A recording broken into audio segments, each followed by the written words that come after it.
Can you hear me? Hi. Hi. Yeah. So this was a very unexpected project I started. I was obviously everybody was feeling very anxious even up to the week that lockdown happened.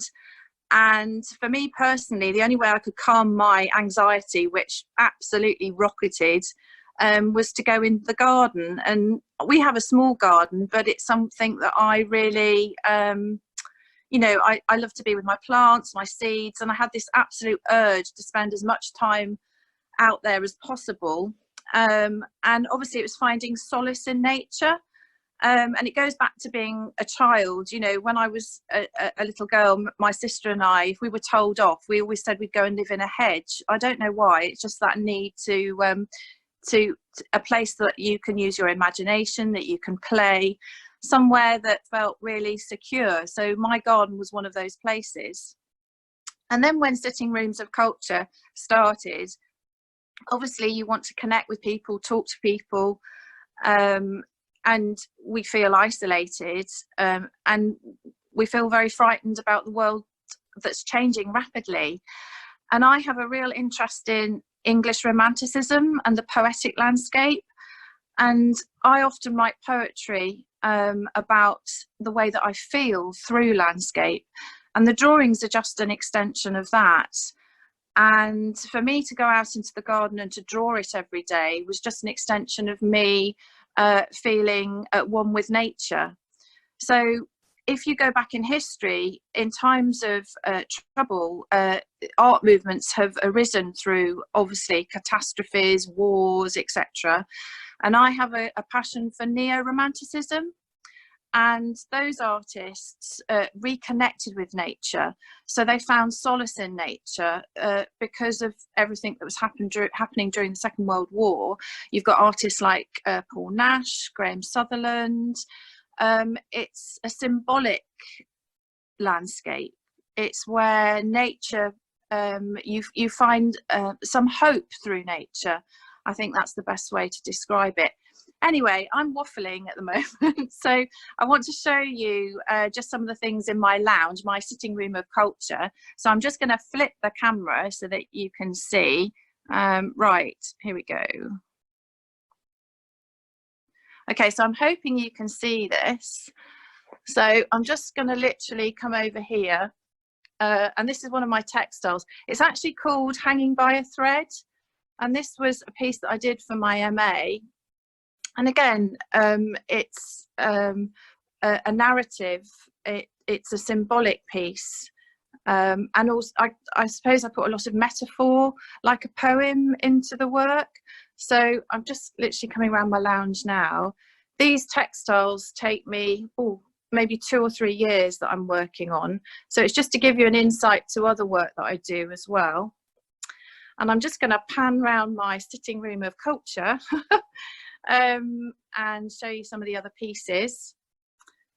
And these are the last 10 drawings that I've done, and figures started to emerge, and it's the poet in landscape, and it's expressive, and I'm putting my inner world and creating my own sort of universe, I suppose. And you've probably seen some of these that I've posted up. But I'm going to come around here because my garden's very small, and I don't know if you can see out here. So I have a magnolia tree, and I suppose obviously I'm recording the weather. So really when I started drawing the garden every day, it becomes a visual diary, not only of my emotions, my feelings, but I'm looking at the weather, I'm looking at the way that the garden has changed over the last 50 days. And of course, I'm recording the change of the seasons. And that's been really interesting to see how the garden's changed over the course of the 50 days that I've been documenting. So I'm hoping you can still see this. I've got mature trees and plants, and that is a massive focus for me. So I'm putting my internal feelings into the garden, if that makes sense. So I'm just going to come back inside now, and I will stop in a minute. But I suppose, yes, it's an allegorical landscape. And I'm also going to take you to my sewing area so that you can see what I'm working on now. So excuse the mess. And I'm hoping that you can see this. I'm just going to put the light on here. So this is my workstation. And I'm basically a thread addict. I have a thread fetish, actually. But I'm working on a landscape here. And these are basically old blankets. And it's interesting because the way that I work, it's very rhythmical. So it's a bit like the way that I write my poetry. I find, see, these are all my messy threads. I'll show you my tidy threads. But you see, I'm absolutely mad on colour. And that's, you've just got to be yourself, really. So my threads are really important. And these are some of my smaller landscapes. So I make these little small landscapes. So I'm just going to come back into the lounge and back to my work. So I hope that's given you a bit of an insight in the way that I work. And as I say, it is a poetic landscape. I'm just literally placing myself in nature, and it's a visual, I suppose it's a visionary way of looking at the world. And I'm not doing anything different than artists have gone and done in history. You know, about them and sort of. Yeah, obviously artists like William Blake, artists like Samuel Palmer, you know, look at William Morris, you know, it's always artists like that I find fascinating, and I don't feel any different in terms of the way that I'm producing my own work. I just want to be myself, really. And the figures in the, so the faces. Yes, I'll come down here and you can see some. Yeah, so I hadn't spotted them, to be honest, until you mentioned it. It's like humanizing nature. I mean, they're hidden. There are actually many hidden figures. You're basically it's making nature human, if you like. So sometimes they're obvious and sometimes they're not. And to begin with, it was unintentional. They just appeared.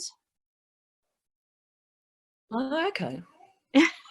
I didn't expect them to happen. It's like when you write a poem, I don't have a plan, it just happens. And so I get into a kind of zone that I'm not even sure what's happening. It just happens. They materialize out of the scene that I'm drawing.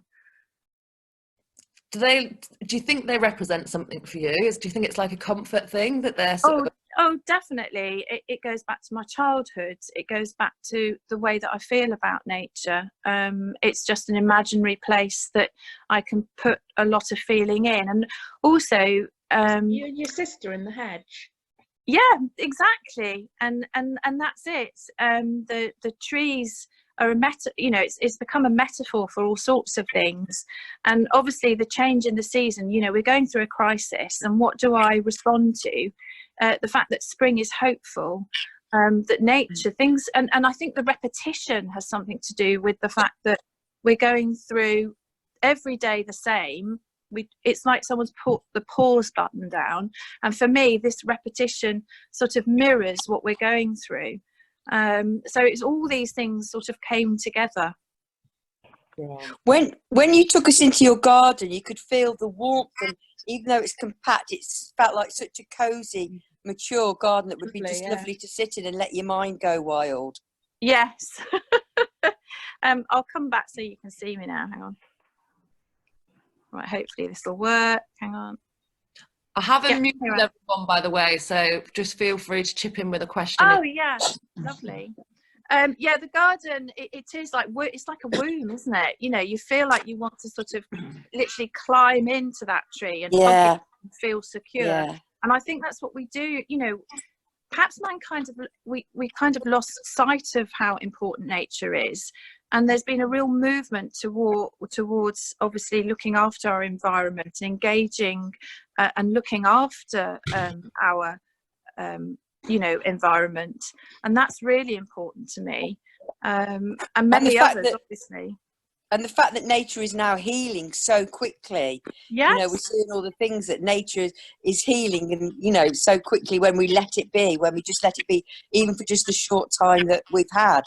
Yeah, and I think that we're not I want to show that we're not separate from it. We're really connected to it. Yeah.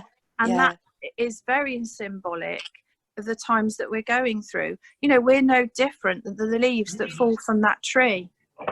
Yeah, and that's the evolving. metaphor. Yeah, Yes. yeah, absolutely. And we always have. And if we lose sight of that, then that's the tragedy that, you know, we find ourselves. Yeah, so for me, it's very important. With your textiles, with your textiles, have you ever actually made anything with them? Because for fabric, it looks beautiful. So I wondered if you've ever made a dress or made anything. I have done, but I see them as works of art. So for me, it's just a way of expressing myself through, I have my own philosophy, if you like, about using materials. And actually, when I was doing my MA, I was writing about the poetry of materiality. So how we are able to express ourselves through materials in a poetic form. And particularly the larger blankets that I work on, they have a life of their own. So I'm not working against the wool, I'm working with it. I'm using the characteristics of the fabric, and it becomes poetic in the way that I, if you like, how I respond to the fabric. It is a beautiful fabric to touch and work with, and I'm using the distortions of the wool to create my landscapes in. So it's sort of a very organic process. And probably the same way that I do my drawings, I find them, everything has to connect. It's like a puzzle in my head that needs to come together. And if I put one colour somewhere, then I have to put another colour somewhere else. And I'm working all the way across it. And it's as if it's like a piece of music. You know, a piece of music is abstract, yet all these notes connect together to create something that you feel deeply inside. And I feel very much about it's definitely an emotional landscape for me. It's how I respond to it, you know, inside myself. Is the best I think what's interesting is people that with very low self-esteem, or that are feeling depressed, or are just generally low, tend to dress in dark, muted colours. And so that's interesting that they're not letting their vibrancy through almost. I mean, I'm just saying this off the top of my head now, whereas your vibrancy is showing itself in all the beautiful colours, whereas people where that's muted will often wear dark colours. Yeah, I mean, sometimes you end up dressing like the way that you work. Yeah. So I might be wearing colours that I think many artists have this situation. Sometimes that other textile artists, particularly that I know, that you end up wearing colours that you're actually stitching. It just sort of happens because they're so in that, you know, if it's in colour, if you're using colour very emotionally. But for me, colour has always been something that, how can I describe? It has a language of its own. Yes, it has. I'm responding to a language that I'm creating, and also that, if you like, the drawings have a language of their own, and material has a language of its own. Michala, with the colours in your like your diary stuff. Yeah. So I was wondering if are the colours representative of a feeling in you, or are that day it's really sunny and it just looks nice and bright, or it looks really moody that day, you know?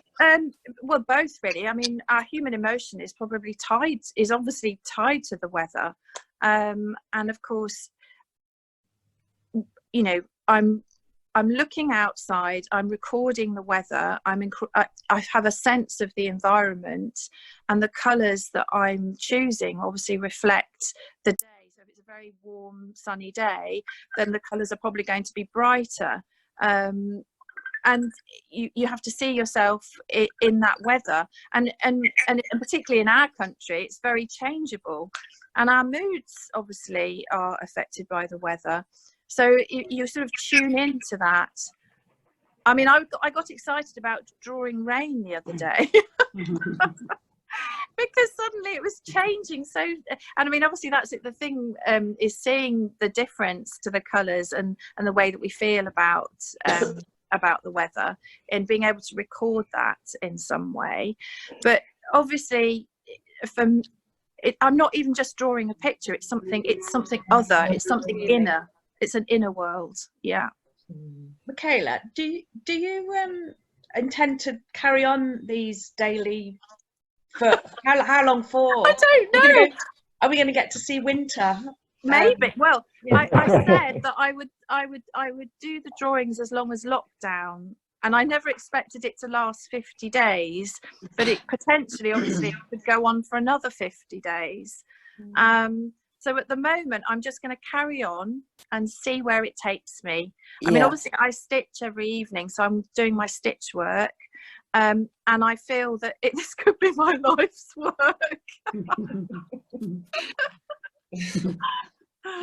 Talking about with the weather, a lot of people have said the fact that the weather has been nice has made it so much more easier to cope with this. Yes. The fact that you know, the weather, like you've just said, I've never really thought about it before, but the weather does have a massive impact on how you're feeling. And I wonder how this whole crisis would be if the weather had been crap.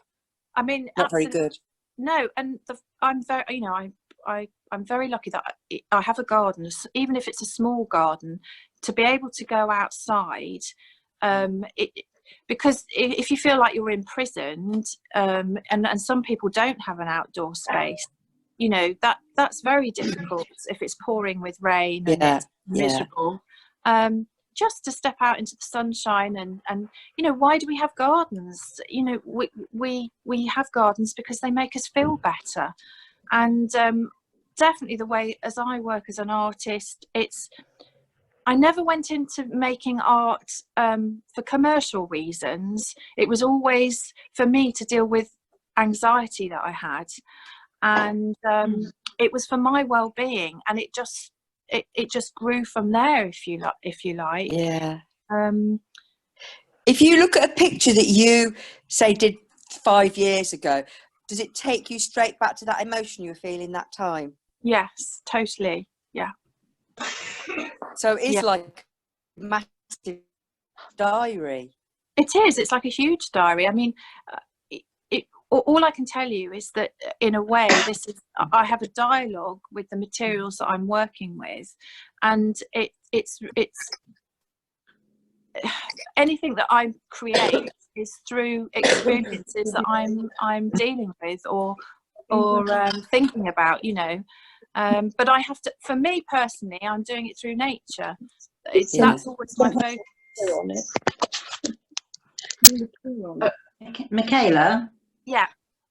I can't see you at the moment, I've lost you. I just wondered, because you said at the beginning how, you know, this was your reaction to the lockdown. I just wondered, how have you worked differently? I know you've repeated, you're doing the same image, but in slightly different ways. But I just wondered how you feel it has changed your approach to working because of the lockdown, emotionally. What do you think has changed?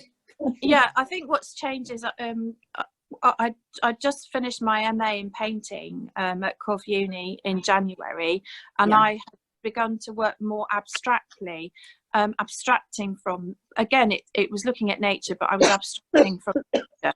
And I've probably become more allegorical. It's become more symbolic, the latest work.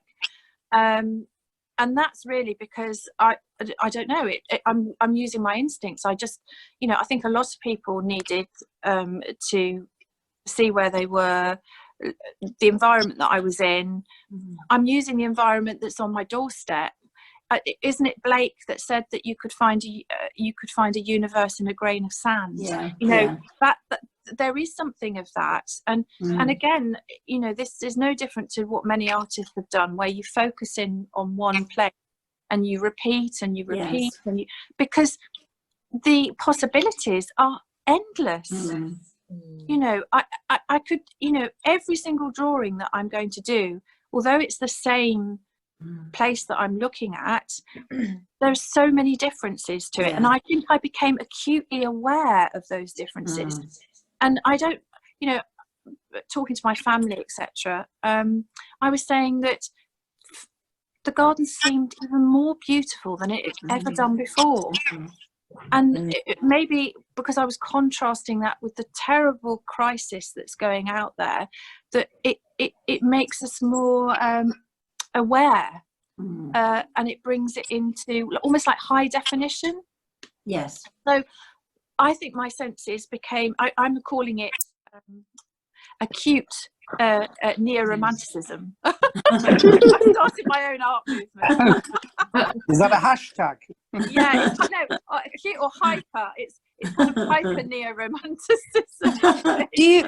Michala, I know that you are painting at different times of the day. Yes.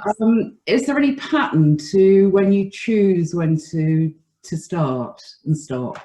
No, not really. Just fitting into sort of like we were going out for one walk a day, and it was just because I'm here with my 2 adult children, and so, you know, we were deciding when we'd go out and fitting it in. But obviously, sometimes I'd look out the window and I'd think, oh gosh, the clouds are looking amazing today, and and you decide to focus on a particular area of the landscape, you know, because obviously one view you can see many different things within it, and so sometimes that would prompt me. But I haven't, someone's asked if I'd do a nighttime one, and I have thought about that, and I probably may try and do that if I'm not too tired. I've got up really early one morning, like at 6 o'clock in the morning, to draw, because it just looks so beautiful, the light. So yeah, you just sort of fit it into your everyday.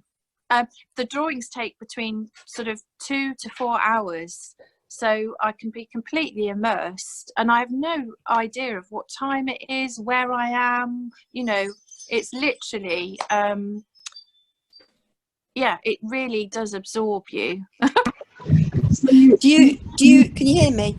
Yes. Yeah. Oh, you just do you find there's a fine line between it being a beautiful, wonderful interest to it becoming an obsession? Yes. Does that sound a bit deep and a bit? I've said it actually is like a ritual, and and when I say a ritual, you do start to get a bit shaky if you're not. I do tend to focus in quite a lot, and if I'm in a project, I suppose there's a comfort in that, isn't there? Yeah. Because you like feel meditation. It's meditation. You're in a secure area that you feel safe in, and I suppose in my drawings I feel safe. Yeah. I escapism. Yeah, totally. You know, it is a sort of escapism.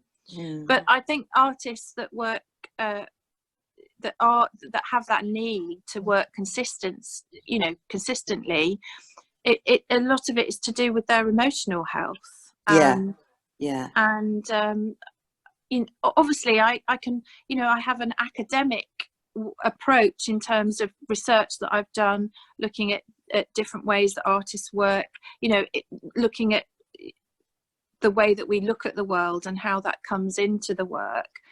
And all I can tell you is that I just have to be myself and work instinctively and use my I suppose, you know, my art history, because I have a fascination with art history. You know, all of that comes into it. I suppose singers often say that, don't they? They have to sing. That, you know, it's in there. They have to sing to express themselves. Yeah, and I can't imagine not doing this. You know, this is my life. It's not something that I just do occasionally. It's something I do every day, and I can't imagine not doing it. Did you follow a conventional path, like from school? Did you do like art A level, then you went to college and did art, and did it follow a conventional path, or did you have detours? Or no, it was it was quite. It wasn't a conventional art kind of approach, I suppose. I did A level art. I left. I would have wanted to have gone to art college, but my parents thought it was probably not a great idea. Right. You know, you're going back now to the 1980s. Yeah. And I ended up having a career actually working with Laura Ashley, and I was a manager in home furnishing. So I was dealing with colour and fabrics. Obviously, that's had an effect in the way that I choose to use materials. And for years I did that, 17 years.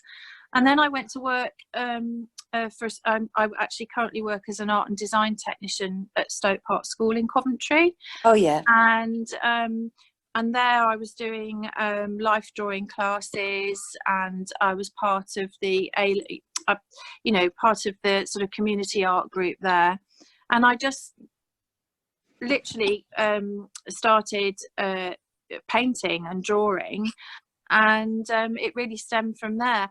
And it's only, as I say, recently that I actually decided to do an MA in painting, and I was very lucky that I was able to, because of my art practice, that I could get onto the course without, you know, I hadn't got an art degree, but I was able to do the MA because of my my ability. So yeah.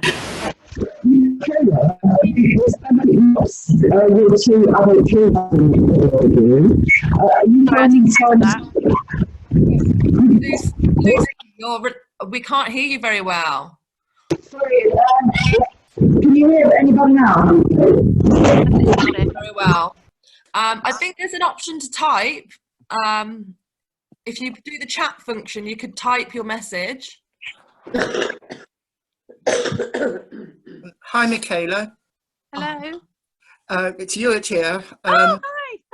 Hi, Ewart. I've got a different sort of question. You've you've related the drawings to music and poetry, and you've talked about the shape of the textiles influencing it, and how colour has its own language and so on. I just wondered if you experienced synesthesia in any way, in which the senses are all intermingled, or one spark. Yeah, I think I probably have. I've not been sort of tested for that, but I definitely have very much an emotional, you know, if I listen to a piece of music particularly, it's a very visual experience for me. And a lot of that's come into my work. I just find colour so absorbing. It's not just colour. I can't explain it. It's something physical. Colour's so physical to me. Yeah. And that's why it's so important in the way that I create structure within the drawings and in the textiles. But I definitely, there's a massive link there of, you know, in your senses. That for me, it's obviously very intense feeling that I get through it. Right, thank you. Do you I wouldn't have said I experience it, but I was reading a book by a synesthete, and she was talking about her art, and she said that the number 7 is yellow, and I immediately went, no, it's not, it's dark blue. Oh, wow. Did that? It's purple. I find it, isn't it amazing? I just find that so fascinating. Yeah. And how we, you know, how certain colours obviously mean different things to different people. So, you know, yellow to me is such a hopeful colour.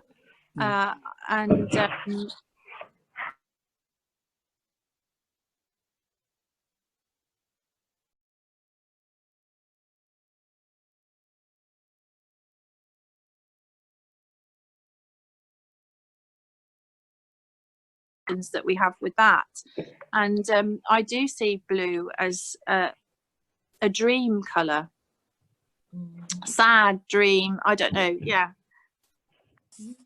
Weird. Any other questions, guys? No, thank you.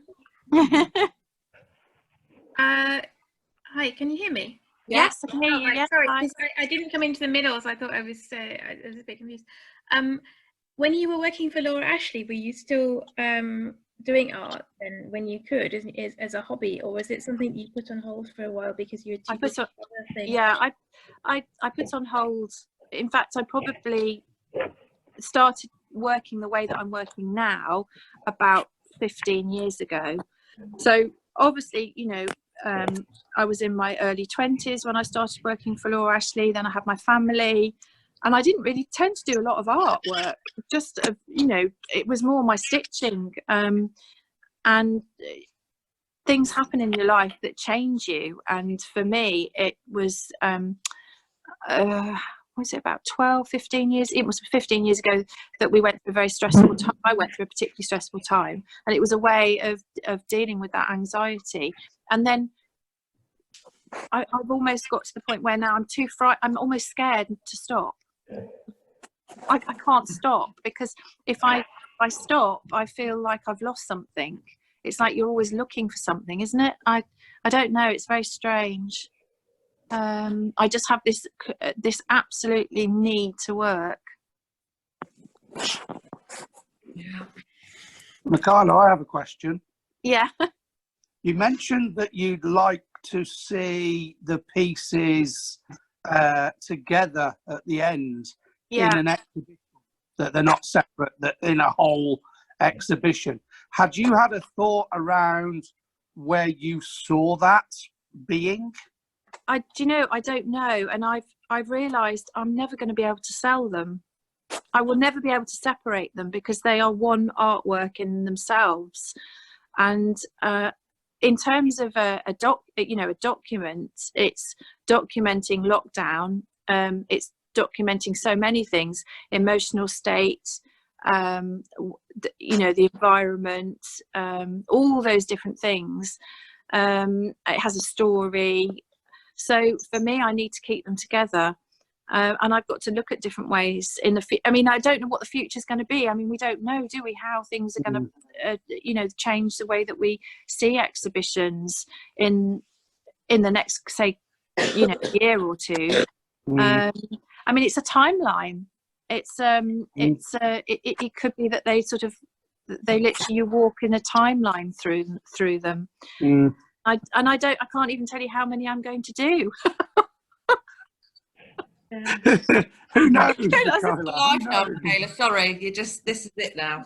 The thing is, like my family, they're literally waiting for me to put the picture up. What have you done your picture? We need to see your picture today.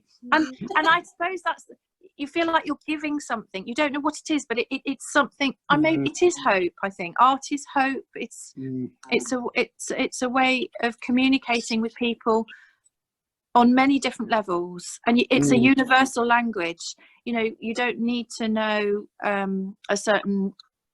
You know, through a painting, you can speak to many people. Picture paints 1,000 words. Yes, exactly. In all different languages. I was going to say that for myself, I really owe you a debt of gratitude, because you reignited my ability to make art. Because I'd given up painting, I was pretty poorly. And you just gave me that idea of picking, you know, sending up some fibre tip pens and sitting here beginning to draw and paint with the pens. And it's really reignited my seeing and my energy to create. And I owe you an enormous debt of gratitude for that, apart from the lovely of seeing your pictures every day. And is that Hazel? Yes, it is. Oh, that's lovely. I just love your work. And from the beginning, I could see what I was calling your nymphs.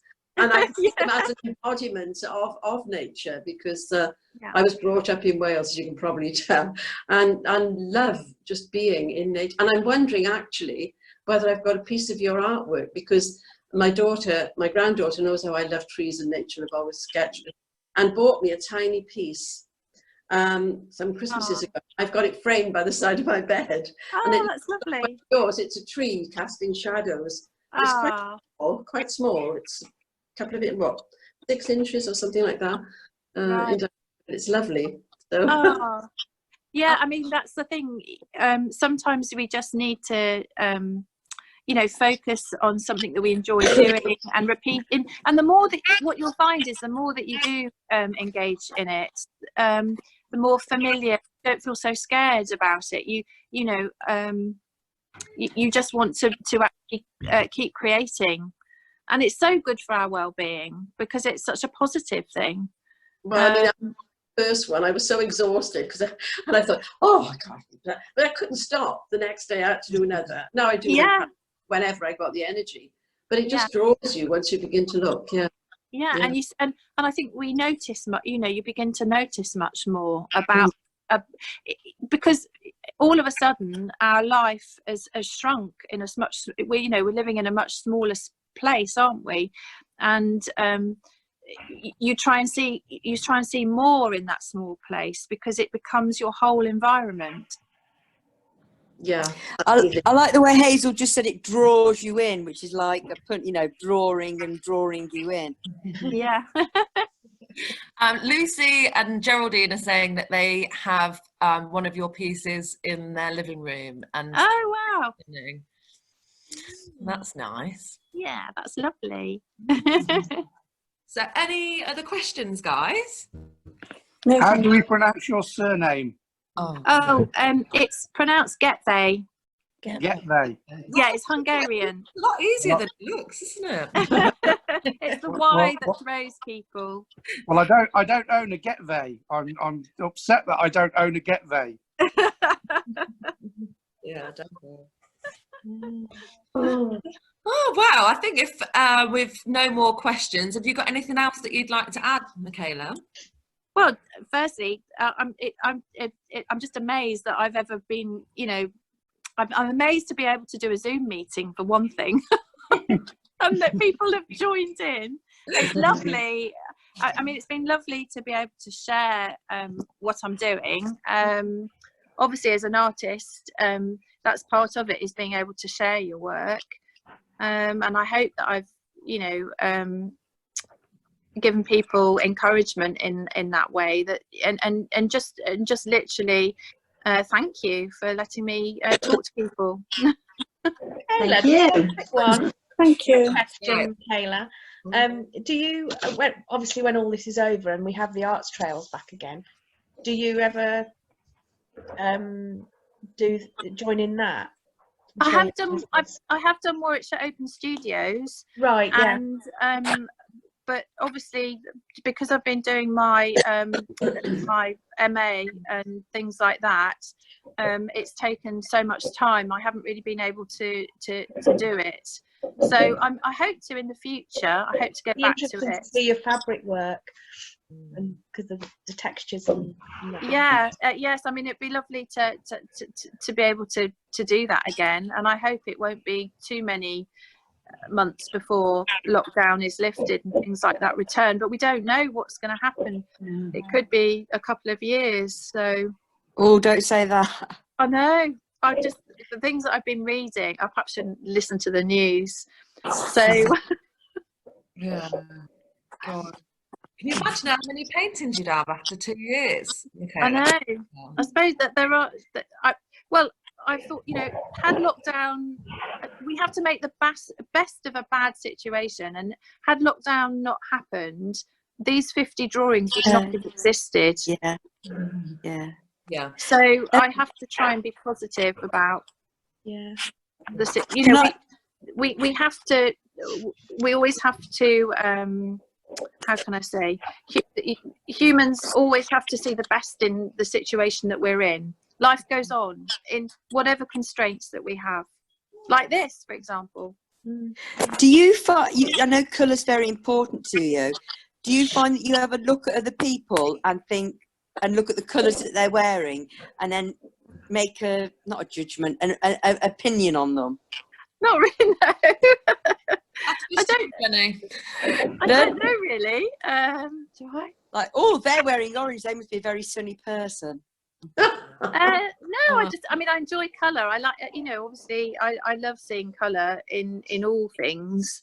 I mean, there are times that my work is less colourful, depending on, I've worked in muted colours. You go through I think artists are always changing. You always go through different phases.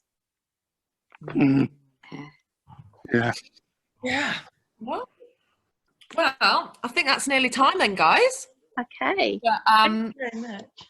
Kayla, thank you so much. Thank you. It's been Thank you. You're really welcome. Thank you very much for inviting me. Yeah. Good luck with the next lot. Yeah. And I'm Look forward to keep seeing the next working. 50. We'll be looking out for the next picture. Oh yeah, I've got to do that today. We'll all be in it.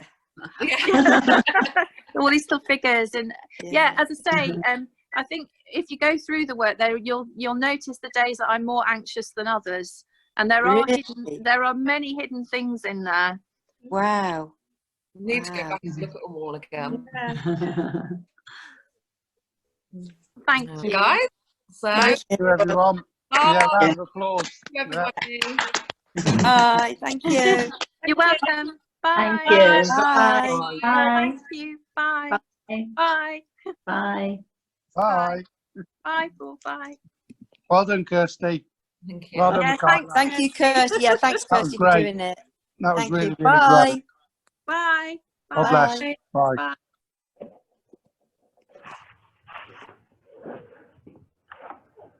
See you, Andy. Cheers.